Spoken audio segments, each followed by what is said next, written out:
You may wear the "Hello, my name is" name tags if you'd like, but I kind of have a feeling with these folks it's not necessary. Let me go ahead and introduce our panelists. Of course, over here on my far right is James Marster.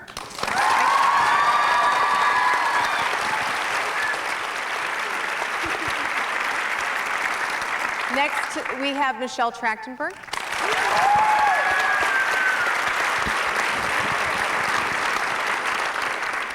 Nicholas Brendan.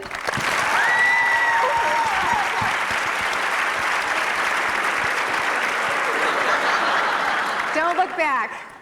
I'm sorry, Allison Hannigan.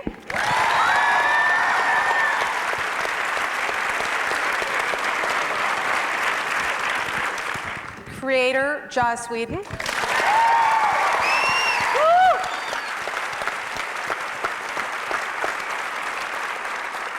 Executive producer, Marty Noxon. And baby. Director of photography, Raymond Stella.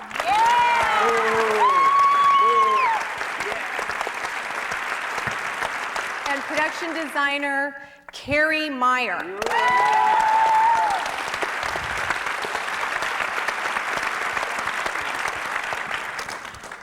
We were chatting before you came out about the musical episode. And so I thought that would be the first thing I would ask you about, Joss. What were the origins of that episode, and how did you know that you had a cast that was up for that? Allie begged me and begged me. She said, when can I sing? Nope.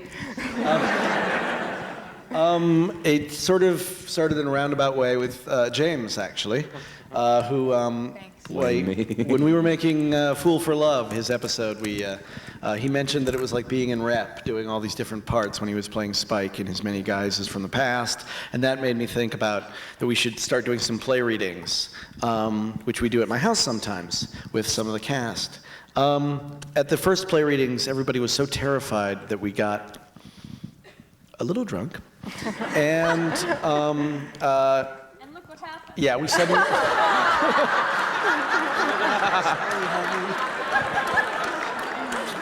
Hey, Marty, prove it, all right? Prove it.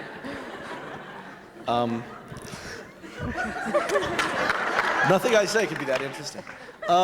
Anyway, not quite that drunk. No, not that. Oh, God.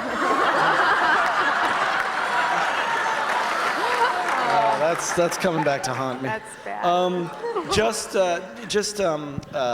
Comfortable enough to sit around the piano singing, those of us who never had. And that's when I started to realize how many great singers I had. James suddenly seemed to have his guitar all the time. At the drop of a hat, or actually even with no hat, he would play, and he's written amazing songs. Tony, of course, has been singing for years. That's what started. We all wanted to hear Tony sing. And Joss didn't even know you could write songs at first. Well, you said you sucked. I thought I was brilliant. and then he would come out with like a song that would like lay waste to everyone, and everyone's like, I'm not crying. Every time. Drunk. And anyway, I always, from the very first episode, I wanted to make a musical more than anything in the world, and finally I realized I had a cast who could handle it, and I actually had a couple months off. So like I said, it's a long story, but that's why. Because I realized I was going to get one opportunity, that I'd never make another show that would lend itself to that. I'd never have a cast that was this talented on so many levels. And there was stuff I didn't even know about yet. And about how good they could be and how hard they could work. They didn't know how hard they could work either. They're a little pissed. So I finally sat down and conquered the fact that I can't actually play the piano and wrote it. And then they all had to do it. Because I'm their boss. Who surprised you the most? Who had the undiscovered musical talent that you discovered? I would have to say the biggest surprise for me was Emma. Because Emma had never come to the house, and what a voice, and what a dancer, and plus I knew she was funny and all that stuff, but that was really just a shock. She's clearly. Make no mistake, though, we were all terrified. Like from the actor's standpoint, we didn't know we could do that. I mean, we were terrified. No, please, we don't really want to do that. We didn't sign up to be a musical actor in front of 6 million people. Hell. Well, and not to mention that we got a little CD of Joss playing the piano and his wife Kai singing, and she has an incredible voice, and she was singing all the female parts. It's like, well, I can't do it like that. Just get Kai to do it. Yeah, I mean, it's kind of like saying you show up, anybody, whatever your job is, your job the next day is juggling. Okay? Yeah. I said not to give anything for season 7 away. Well, that's the problem for the actors is what are you going to do with us this year? Because you keep doing weirder stuff every time. It's gonna dullness. We haven't explored it, but I think it's cool. We're going to have to do everything backwards or something. Nicholas, did you enjoy the singing and dancing? Would you like to? Come on. Would you like to do some for us? I think Nick has a little number prepared for us. To be honest with you, actually I do have something prepared. All right. Very good. No, in all honesty, it changed my life a little bit because I started acting when I was 25, so I didn't do any theater or any musical theater when I was growing up. Was an athlete, and then I was a bum for about 4 years, Waiter. Which is a bum. Yeah, okay. And if you're not, that's what people see you. Okay. You're a bum. And so when I went into this musical, I wasn't terrified. I had started acting because I went into acting and I didn't know what I was doing, and I booked the show. So my thing was when Josh said we're doing a musical, I'm like, all right, cool. I've got nothing to prove. I'm not a singer. I'm not a dancer. Whatever I do is better than what I haven't done. And my wife Tressa, it was funny when we were doing this episode. Sometimes when you got to wake up at 5 o'clock in the morning, the alarm goes off. It's a hard wake up. It's like Christian, and then you snooze for a while, and all of a sudden you're late for work. So you take a fast shower. That's just you, Nick. But I fixed that. Snoozes for 3 hours. But with this episode, I just bounced out of bed, and it was I love going to the studio and singing. I realized that really I wasn't a singer because I can sing for 2 hours and then my voice went away, which is why we had 2 sessions. And then working on the dancing and then having it all come together, I just had the best time of my life, and it was just a blast. So yeah, I had fun, a lot of fun. Allison? Huh? Would you like to sing? Hey, lady.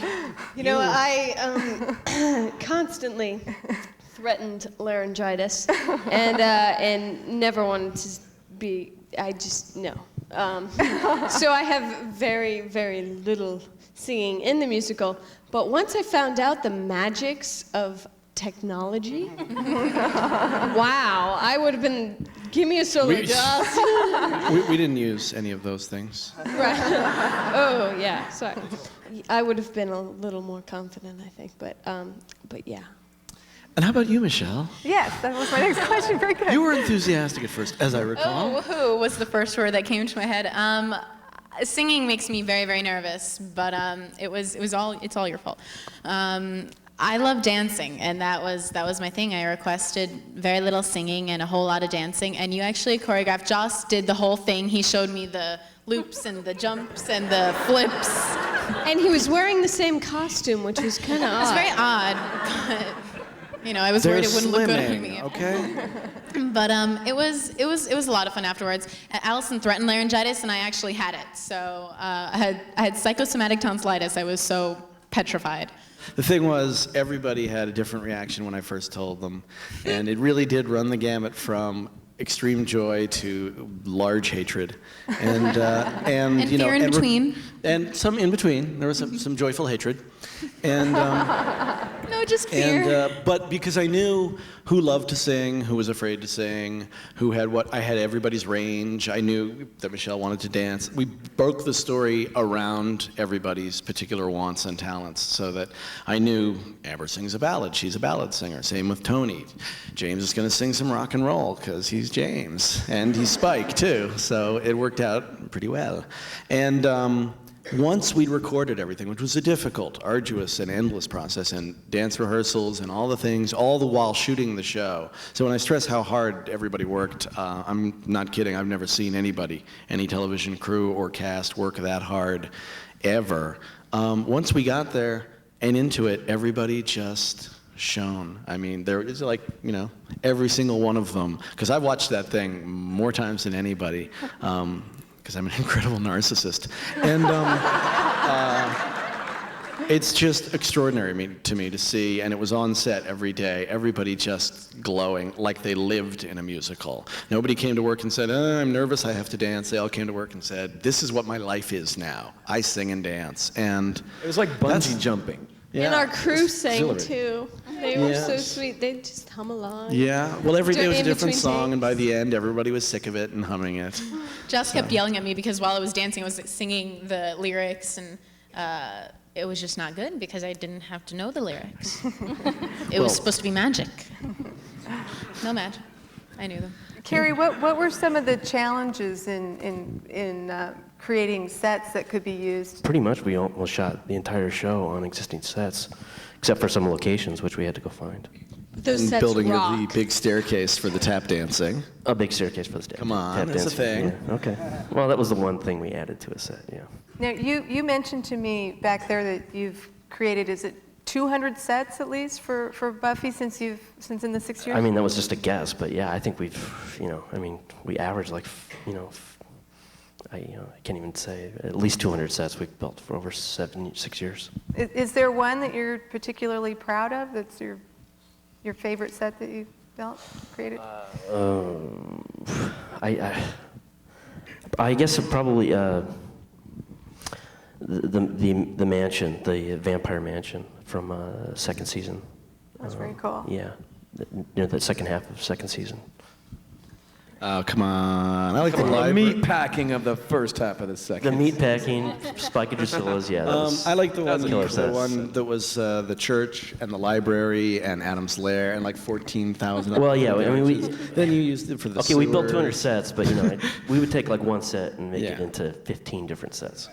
So if you're an avid watcher of the show, you'll notice you'll see one set classroom. 15 different times, redressed and repainted and It's just a rebuilt. different filter, and that's where Ray comes in.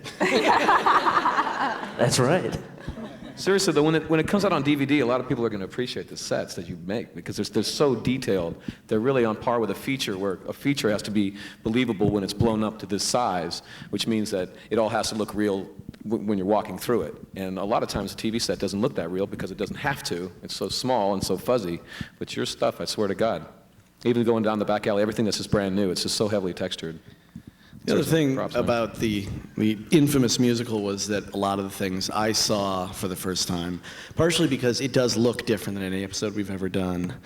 And this is actually about young Ray here. It's not just all with filters, but I've, to be doing the show, the person who's on set every single minute of every single working day is the DP. And Ray here, in the middle of making a show that already has a very stylized and difficult look, to make the musical, which looks unlike any episode we've done, but still looks like the show. Really, the way it showed off the actors and the sets. Like, I wrote, not just to their talents, but to the sets. I wrote Nikki and Emma's song as a kind of 30s pastiche because of the look of that set being so deco, and sort of also the way her costumes had been the year before. So that's why they got that particular number, and the way it's lit and the way it looks. It makes a huge impression. It's gorgeous. There was the musical episode, which we were talking about, but then later this season, and that was very fun, obviously. But the show took a very kind of a dark turn. I mean, don't you think so? People said That was that. funny. What? Don't look at me like that. This is the first I've heard of this. Explain more. Dark and... Seriously, Marty and Joss, I mean, a lot of people kind of complained. They thought it had taken too dark of a turn. I mean, how do you guys respond to that? Oops.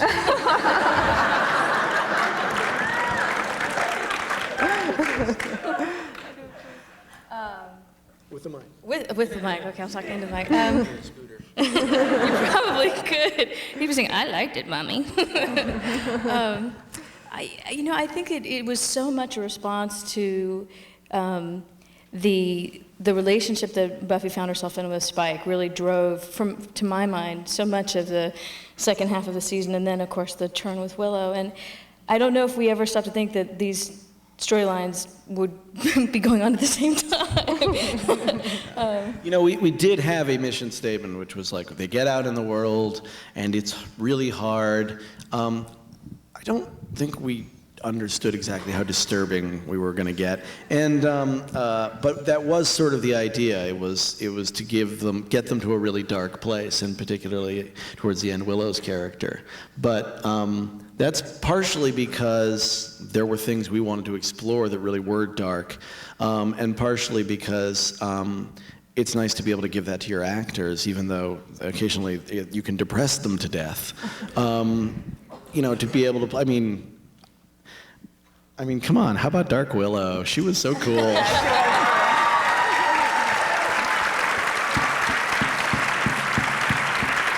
Why did I have to be so veiny? Well, I wanted to go with acne. It was, That's kind of a perfect thing. I mean, Buffy grows up, and so does everybody around her. And as everyone knows, you move out of mom's house and things get weird, So the issues, I think that it was very wise to let Buffy graduate high school and become a young adult. And it would be silly to try to keep the issues, first love, first kiss, boyfriend gets mean on you. It has to develop if it's going to be organic and be true to someone growing up. Which doesn't necessarily mean that it always has to be as dark as it was this year. I mean, we had to sort of buy back the fact that Buffy had been dead and had been in heaven, and that her experience on Earth was going to be a real journey and a real struggle. But we definitely do aspire to, make things a little less grim next season on UPN. Some of our characters don't want to die. Tune in.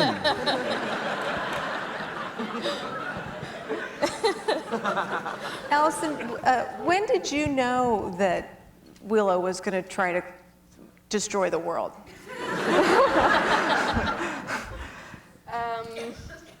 Oh gosh, well, when I was sitting at home watching it, what the hell is she doing?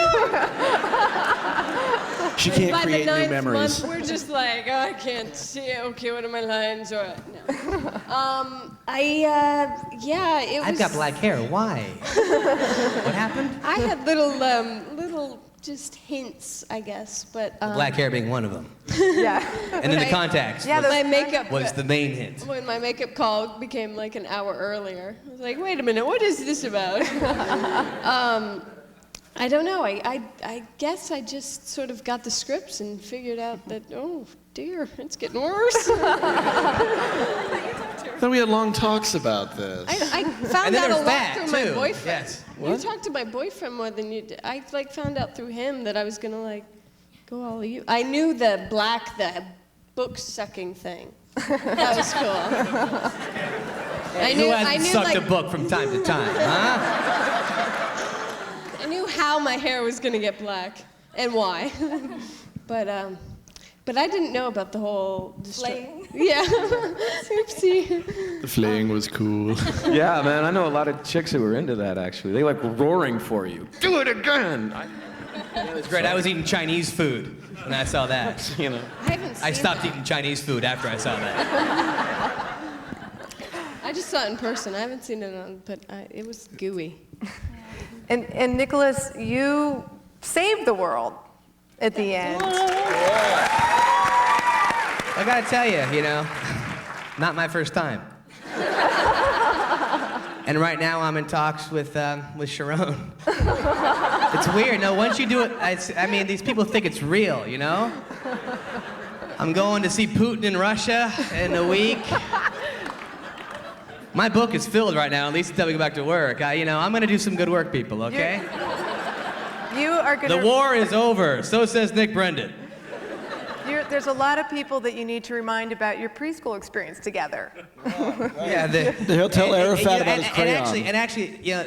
And the great part about that whole little, monologue, half monologue, whatever, was the fact, and this is going to be a stroke on Joss Whedon in a very heterosexual way, is that the fact that, because when it was first written, that yellow crayon, the crayon thing wasn't in there. And then I got the second script, and having that crayon thing in there, just talking about, connecting on all these levels, was just, as an actor, just fantastic, because after I read it, I cried. And if I'm crying reading it for the first time, and then I have time to work with it, when it affects an actor that way, and thank you very much for doing that, when you see it as the character, stop.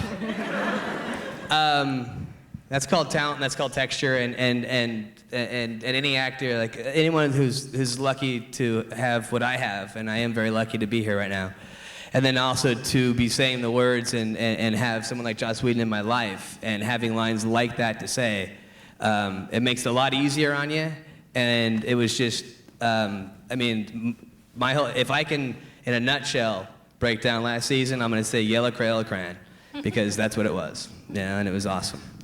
Meanwhile, I went on the internet and someone was like, you had a yellow crayon? That's how he stopped her? This show sucks! And I was all like, that's true. And your yellow was my blue. I'm a hack, I What do you know?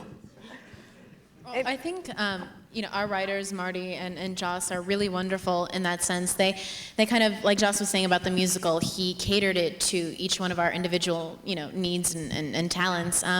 Our writers are really listening to us. They don't just write out of, whatever they come up with, whatever they've dreamt. Well, sometimes. We don't like to talk about those episodes, but it's really amazing. I know I feel very comfortable, and there's just what James was saying about character progression and the darkness and everything. I think it's vital for each character to go through a dark period in their life, because that's what we go through in life. And for a show not to represent that and express that is absolutely ludicrous, because then it's not life. And I think Buffy's goal, it's a metaphor. Yeah. I was such a huge fan of the show before I joined, and I read many of Joss's interviews, and I was really amazed to find out, not amazed to find out, but so interested to find out how the show was structured. It was awesome, and we're all really, really lucky. But the truth is, anything we write for you guys, you can do. and in fact... Yeah, there's that. There's that. But it's got to start somewhere. We're just being modest, really. Yeah, okay, forget it then. They make up their own lines. They don't even care about us. They just make... If we were on another show, we would know what was going to happen season to season pretty much. Someone was going to get their heart broken, someone was going to kiss somebody. You can turn us into snails, man. We turned Sarah into Buffy's a rat. Yeah. So, yeah, we're very nice. She was naughty. At the very end, wasn't Spike trying to get the chip out of his head? No. But you were meant to believe that he was. Okay, all right. This is a thing that I personally have devised called a plot twist.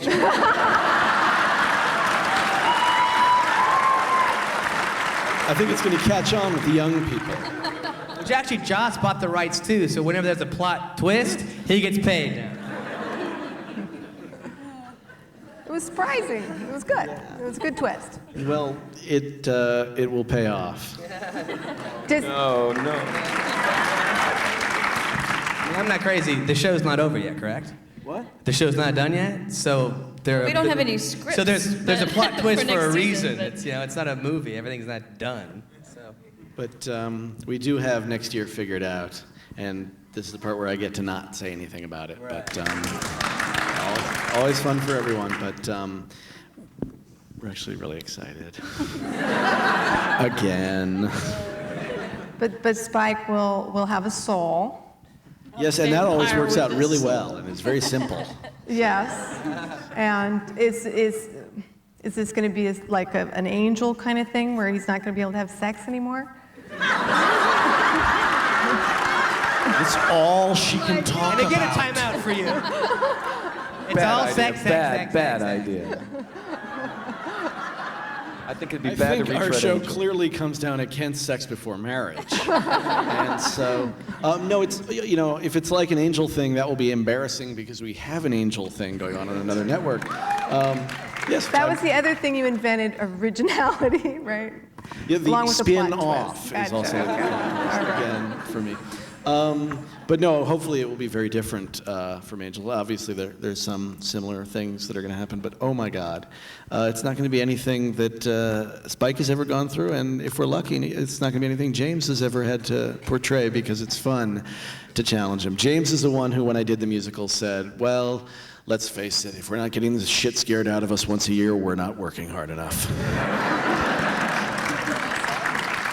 How about all that That's sex? the blessing of the show, by the Oh. way.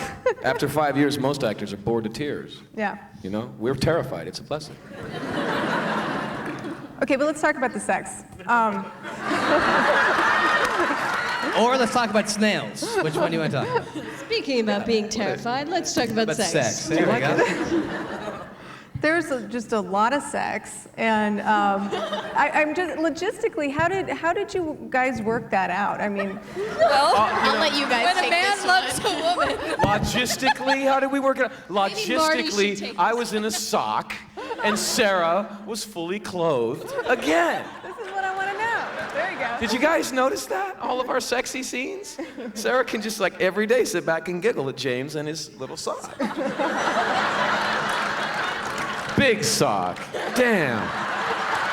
It was a naughty year for us, and that was deliberate also. Partially because, yes, they're getting older. Partially because her relationship with Angel was all about romance, and her relationship with Spike was not. And there are two very different, passionate, intense kind of relationships, and we had done the one and wanted to do the other. And as you get older, you can get into relationships that are truly unhealthy. And but at the same time, there's also the fact that we had played metaphor for 5 years, and We ran out of ideas. we weren't gonna say Marty it. got hers. So we all got drunk, Marty got pregnant, there are more ideas now. Well, it eventually you sort of have to put your cards on the table a little bit. Even though we still played metaphor, it was like when Buffy and Spike first had sex, my first comment was, au revoir, monsieur métaphore. It was so graphic. But at the same time, they were in a metaphor. They were in a falling down house, which was very, very clearly, what Buffy's life was, what was happening in her life then was just, she was losing herself. So on the one hand, and the same thing with Willow and Tara for a long time. When we started, it was a metaphor. It was spells, it was magic, and then we wanted to come out and say, okay, eventually we're just being too coy about this. We're losing the reality of it if we don't just say it. And they became girlfriends truly and became physical with each other. At the same time, we still could play the metaphor. We could play it about magic. But there is a point at which you sort of, part of the process of doing a show for 6 years and part of the process of growing up means you say goodbye to some of these more essential metaphors. You lose some of them in a period of your life when you're growing up. Life suddenly isn't this great battle. It's this tiny, mundane, very real thing. And so necessity and, I think, trying to be true to the process of growing up is what caused us to become more graphic and more physical and more literal while still trying to tell the metaphorical stories that, the show is based on. Plus, we like porny. Plus, we dig the porny. No. It's just joking. But how sophisticated is the audience going to be? Can we redeem Willow? I love it. Can we redeem Willow? Of course we can. Because we're very good. But it's not going to be easy, and it's going to be really interesting, and it's going to take probably a lot of time, And it's going to be a great fancy ride. speech. Yeah, but we're not in the days when everybody has to be peachy keen and perfect all the time. By 53 minutes, everything's got to be perfect again. We don't do that anymore, and we don't do that in spades around here. Well, I think it's interesting too because we've gotten a lot of mail this year about sort of people longing for sort of the romanticism of Angel and Buffy and kind of a return to innocence. And this year definitely was about a kind of a loss of innocence. Buffy really lost a lot when she died and came back, and when her mother died, and her need to go to Spike had so much to do with just making herself feel. And we definitely pushed it in terms of what, it wasn't metaphoric, the sex they were having, but what it was doing to them was sort of metaphoric, I thought. And I think rediscovering innocence as you get older is another thing. So, again, it doesn't always have to be grim, but this year really had a certain kind of loss to it until the very end, when then, I think we did make a very conscious effort to say this is what's been lost, and now she's finding it again through Dawn. What's really cool, though, is we're sitting here talking about all the main characters that have been with us the whole time and what's going on with them. We are not talking about the super monster this year. This is not a show that's devolved into a new cool monster every year. This is a show that's used the monsters as kind of window dressing and metaphor to explore the people. And I think that's why it's sustained and become interesting to the point of being dangerous last year. But yes, that's right. It wasn't too depressing. It was too interesting. Maybe it was a little above everybody's heads. Maybe I'm a great artist. I'm spinning, man. Work with me. But I agree with you. I just wanted to talk about me. One point, I do. But I also do want to give just a slight shout out to, I think, the extremely underappreciated great evil menace of the evil trio. I think they're the best villains we've ever had. They're so awesome. They just make me laugh all the time. And if, everybody ever asks what characters are really drawn from the writers, we'll lie. We'll say anybody. But the fact is, most of the conversations they had on the show, we were having in the room when we were like, oh, we better get back to writing. So what can the villains talk about? So they have a special place for us writers. Speaking of the evil guys, and then Warren dies this horrible, excruciating death at the end. Will there be consequences for Willow for killing a human? No, I don't think we need to address it. Nah. That would seem depressing and weird. I'm trying to be light. Hey, I saved the world. Yeah. I saved the world. Go Carpenter. You'll just see Willow drawing with a yellow crayon. That's it. Willow draws a yellow Dawn crayon and I steals saved it. the world. There are consequences for everything. Again, not to the point where she'll spend all year going, I wish I was dead, why? What do you mean they're watching Gilmore what? But yeah, we'll definitely deal with it. It's, we don't let people get away with things unless there's a reason.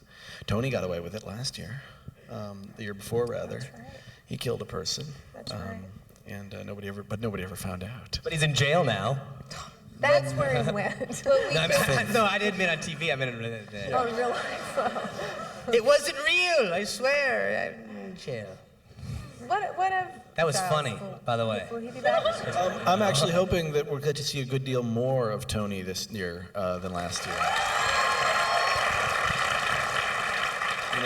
I do believe in what we did last year, but I also believe that, it was, with the feeling of loss was greater than even I realized, because at the beginning of the year, we knew he was going to come back at the end of episode 21, and it's still the first time I saw the footage, I was just blown away by, what a gap he filled, what an incredible presence he has, how much he brings to the show.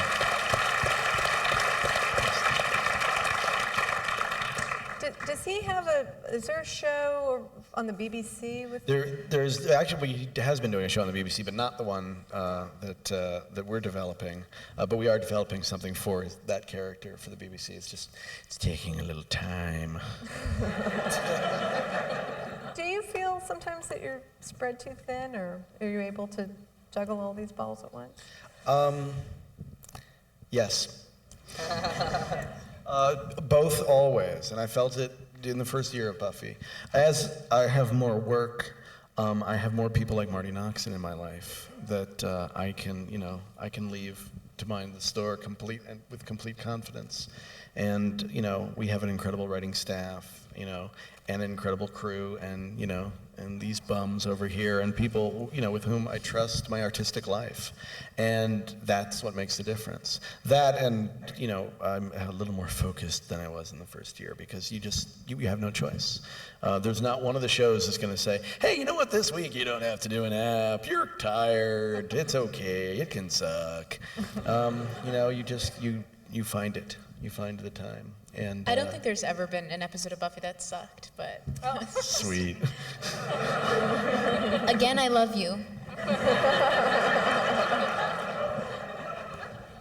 So, Lesnick, Mona Michelle, Sounds Nikki good. James. Sounds good. Lesnick. That's cool. I'll deal. That happened. I'll deal with it. Michelle, Dawn had some serious butt kicking to do at the end of the season. Is she mature? What's going on with her? Is she gonna grow up? You mentioned that she's gonna get to wear black next year. Well, this is my promise, and I have witnesses. Joss has promised me that Dawn can wear heels and actual black in her wardrobe, because it's just time. I've been wearing sneakers for the past 2 years, and that's really not so fun anymore. You don't need heels. Like 6'1". Yes, I am the taller of the girls, but I'm hoping for more ass kicking. It's fun, man. Especially in heels. In heels, yeah. Wait till 6 a.m. on a Friday night, man. That's true, but it's, this past year has kind of been, and Joss and I and Marty have talked about this. This is Dawn's kind of a look at me, I need some attention here, and that's gone. That's over with. She's over that, right? No whining. Or is it? Oh dear. But this coming year, Dawn has had these past years with everyone around her, influencing her so much, from evil Willow and Soli Spike. To Clem. Can we get like a little applause for that guy, Clem? Come on. That guy's adorable. Good job. Awesome. He's really great. More scenes with Clem. But this is what I was saying about the whole life thing. Characters need to progress. And, if we were all pigeonholed in the same thing, it wouldn't be fun. So whether that's ass kicking or heels, it'll just be a character development, heels. And or pumps. It'll work too, really. Come on, work with me. Looks like a pump, feels like a sneaker.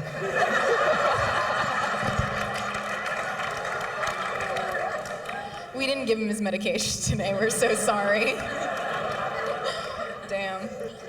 So that's a Joss question, I guess. Will I do stuff? It's pretty much covered.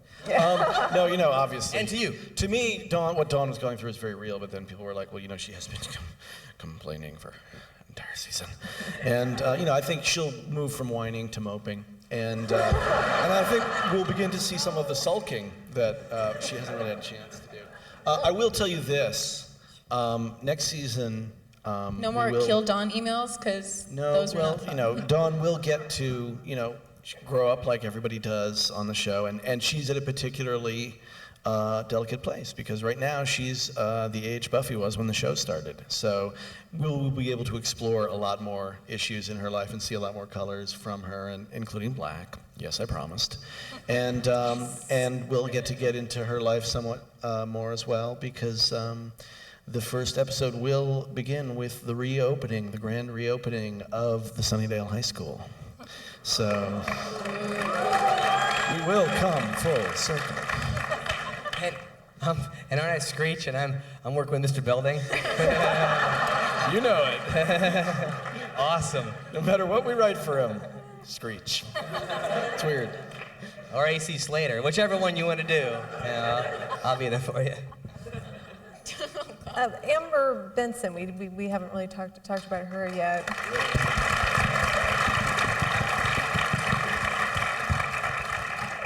Couldn't she have just been wounded? Well, she was, just mortally. Yeah. Oh, we wounded her. We did it. She was wounded in the spine.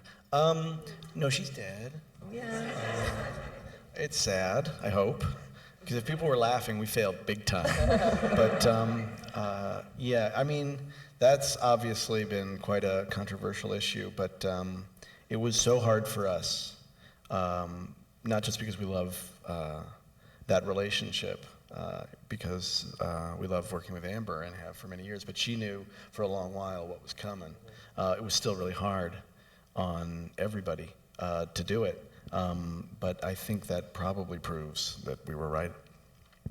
And also, in that, and my wife and I watched that, and it was really amazing for us because I've been watching it for 6 years now, you know, and I get blown away each year. But when she got shot, and Willow got sprayed, and Amber said, "There's something on your shirt." No joke, bro. I mean, like, we were bawling, and not only were you bawling because that person just died, but just the way that it was dealt with was so, oh, you have something on your shirt, and then just Allie did a fantastic job in that scene, and yes, you can applaud. But with the amazing acting in that scene, and just with how it was orchestrated with the writing, blew me away, and I've been doing this thing for a while, you know, and I'm behind the scenes, so that was fantastic, so good job. You know, one of the things, that we had known about this, again, like the Tony thing for, the whole season, and one of the things that it was nice to say, again, this world becoming more literal. When Buffy killed Angel, it was all mystical, and you could buy it back, and it was with a sword and a kiss and a thing. And, and they were fighting a bigger-than-life villain. Well, he was a bigger-than-life villain, but everything was sort of grand and romantic. Our villains this year were such shemps. And the fact that he used a gun was something that we had talked about from the very beginning as part of this literalism that kind of sucks the life out of the metaphor and is so hard on our growing people. And in fact, in the 4th episode, Buffy has the line, guns, these are never useful. And she says it again in episode 15, and we put that in deliberately because we knew we were going to shoot Tara, not just kill her, but shoot her, because we wanted it to be the most mundane and appalling thing that we could think of and not in any way relate to the grand mysticism and intense metaphor of the show. And to make a statement about guns that I think, is always good to be able to make. Yeah, and I think part of the reason why people have responded so intensely, in addition to the fact that they love seeing, a realistic portrayal of gay characters was that it was so shocking. But both with the death of Buffy's mother and this, I think both times you didn't pull any punches, and the intention was, the emotional reality of the show is what we strive for every week. It is a fantasy world that we create and that Joss imagined, but when it comes to things like death of human beings and loved ones and love itself and all the things that we try to say stuff about, it gets very real, and it wouldn't have meant as much if it were some strange fantasy thing, or if she'd been decapitated by a demon or something. Or if it was somebody that we'd seen for 3 episodes, if it wasn't somebody we loved as much. This was so real and so painful, I know, for me personally, not only as Dawn, but for myself, because I loved Amber, and, we all just... She's not really Still do. dead. I'm so confused. It's the blonde highlights in my hair. But it's just, the thing is... James is very offended by that. Think how dumb he is. Wow. It's highlights. James in trouble. It's natural. What? You look like In Sync tonight. Do you like that? I will not bleach my hair in the off season. I just think going to the whole, I was thinking about the Dawn and development thing. Amber's, Tara's death was just so monumental for each of our characters. For Allison, of course, it was the big turn of the season, and the saving the world and the whole thing. I think it was just something as painful as it was. It really had to happen because it kind of made us all look at ourselves and as our characters, and kind of, even though you guys are all adults and everything, we all had to grow up and all had to deal with it, and it almost made us more together but separate because of our whole spins, and it was just one of the most touching and painful moments. It was amazing. That blood was so hard to get on my shirt. I can't even tell you. Ray can tell you. We had to, first of all, there was only 2 shirts. So, like, trying to get the blood to splatter in a way, and then it kept hitting my face, and then, they'd have to go wash the shirt. Poor wardrobe ladies, they were just gonna We went through it die. about 16 times. We did it with like straws, and we spit on, and we threw it, and then we'd be like, okay, Allie, now cry. And the shirt is soaking wet pretty much because we didn't have time to like dry it, and it was a nightmare. So I'm so glad that moment came, because at the point that the blood actually hit, and it was just, I didn't even know if I had done anything, because it was just like, was that blood good? Okay, good. Let's move on. I mean, it was just. So those were real tears. Well, that was a cut. But, That look of shock was actually, are we done yet? yeah. 14 God, no takes. more takes, please. It was awful, but great moment. She was very shaken up too by the whole. Giving you the behind the scenes. That's right. It was a nightmare. Right, Ray? It was a tough one that day, I remember, but you really pulled it off. And I remember in the color timing of this episode, when the scene played and the way it was cut, like Nick says and all, I had to cry too. It was unbelievable. Yeah. But Ray Nick's himself a lot shaving. And I so never it cry. kind of goes back into his personal life. Ray, what are some of the special challenges that you face with Buffy? I mean, because it has this really unique look. I mean, you're flipping around, you pretty much know when you've landed on Buffy. I mean, Well, I think just getting it done in 12 hours a day, because this guy, Gareth Davies, who used to be around, he has these. We got rid of him, didn't we? He has these implements of destruction on his wall from the medieval periods, and I'm always afraid he's going to come down with one. But no, it's Buffy's very, it's a tough show to do. So we just get out there and do it as much as do it as fast as we can. Read the script, we make some notes, and go from there, and try to mix up the scenes, and through the context of the script, try to get a good look. Joss comes around and gives us his points of view, and tells us what he'd like to see, and we try and make it happen. The thing about, I think the thing that's fun about it is, the thing that makes it so difficult, which is why, I respect these actors more than any I've ever known, because, they have to do everything, at the drop of a hat: comedy, horror, action. The same goes for every aspect of the show. We're constantly asking, Carrie for a space that's small enough and for Ray to light it dark enough that it can be horror, and it's trapped and you're cramped. And then we want a giant kung fu fight in there too. So you have to sort of, we really, mixing the genres works visually and literally in terms of sets and costumes and all of that stuff. And since we're constantly ping-ponging back and forth, the whole point of the show is for you never to know which kind of scene you're in. It doesn't become that, hey, here's a comedy scene, put all the light in front, make it really bright. You have to be true to the reality of the thing, while still, having it bright enough so that the jokes don't feel, they do land, yet dark enough that the horror lands, and the space and the light are very, very specific and very difficult to create, and the amount of time that these guys have to do it and the amount of money that they have to build things is not so large. Well, thanks. I didn't think you realized this. And every week, I think the show looks beautiful. I think it has from the start, and I think these guys carry that on extraordinarily. I love you, man. It's One of the great things I notice about Ray's lighting is you can always tell where the light is coming from and from what, whether it's sunshine coming in from windows, whether it's firelight, whatever it is, what time of day it is always very clear with the lighting. And that is easy to do if you're willing to let the actors suffer, half of them at half light. Right? So you can either light the heck out of the set, in which case all the actors are happy because we have a huge amount of light and we all look rested, we look great, or you can light it really interestingly and with the source light coming from a place that you can tell, but the actors don't look quite as good. And Ray balances that really well. Well, we didn't exactly hire trolls. I realize you can all act, but there's also another reason you're TV stars. And Ray also has to fight that there's a lot of girls on the show, and we like our little hairs like this. So he's got this much space to get light into. It's like, could you maybe push the hair? What? Push that hair? That's the style. I can't. My contouring. What? The eyeshadow effect. Yeah, you can't handcuff them. They need some room there to act, and they do a great job. And they're all pretty easy to light because they take it very well.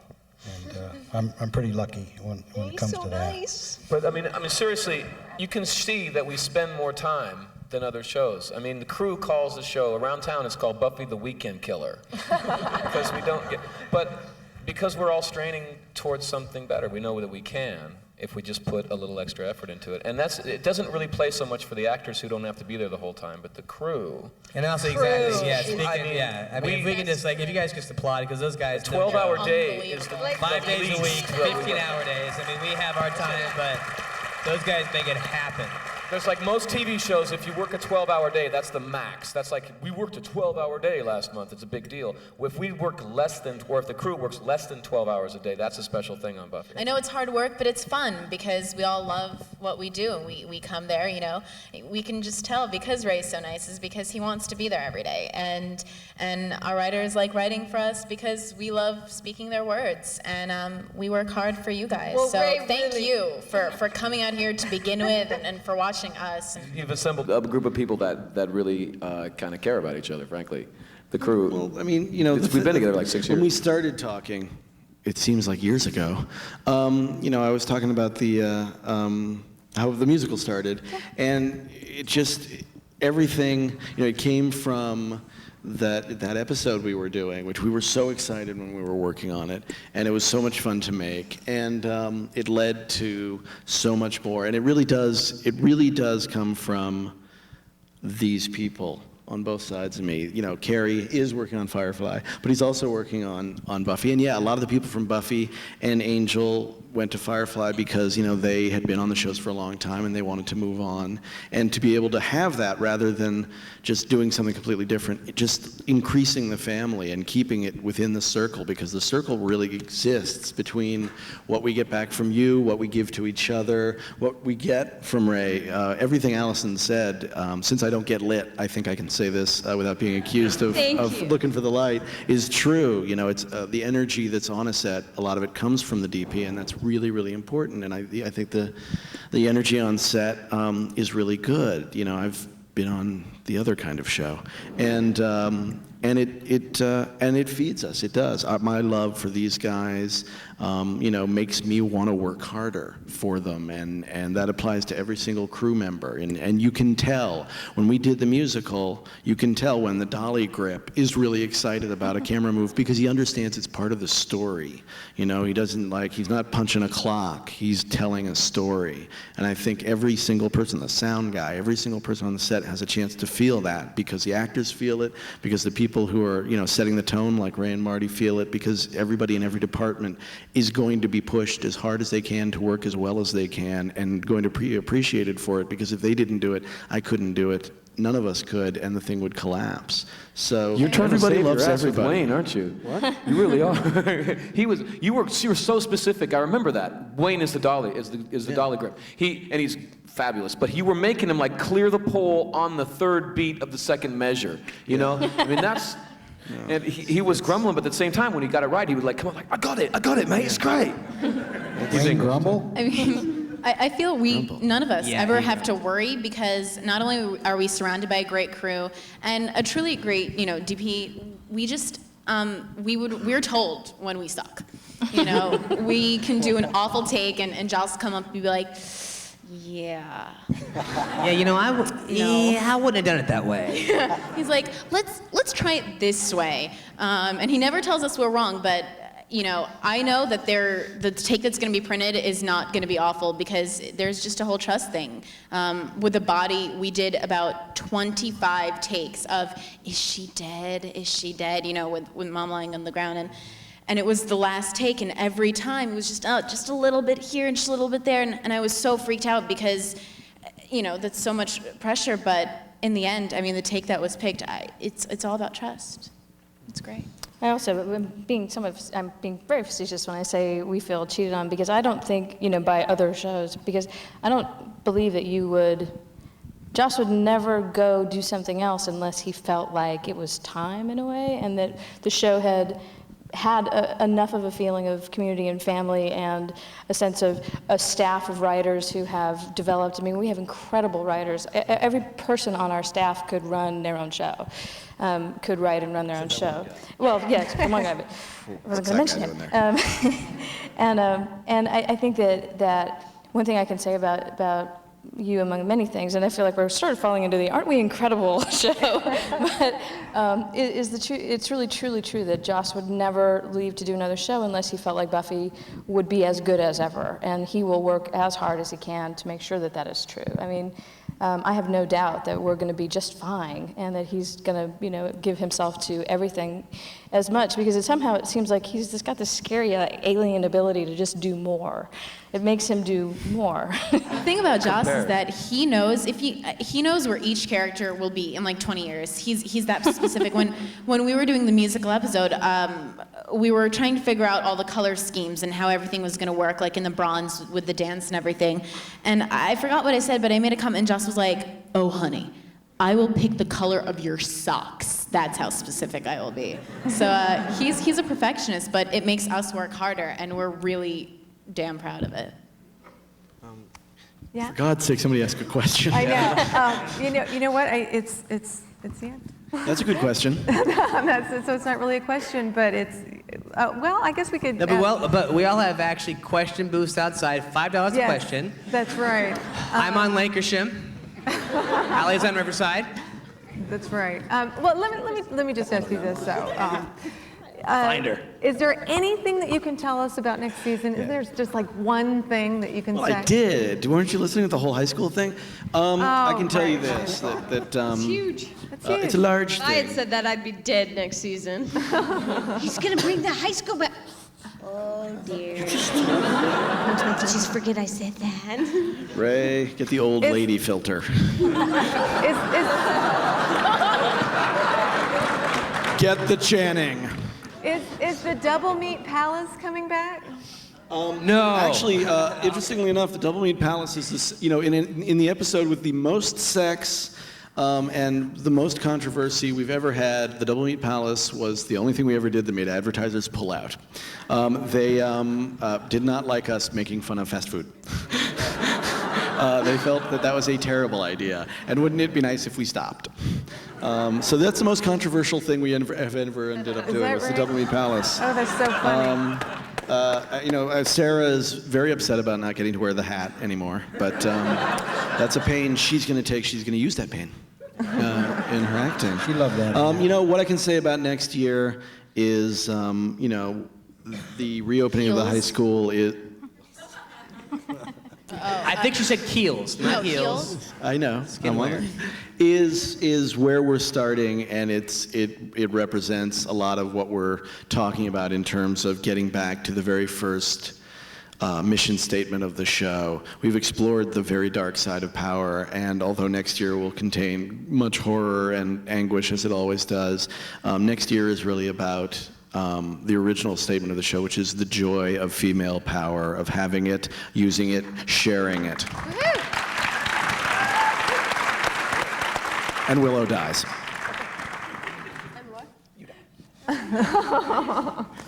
All right then, great. Well, thanks everyone for coming. I hope you had as good time as I did. Thank you very much, and thank you guys. Thank you for coming guys. out. Thank you guys. You're awesome. Thank you.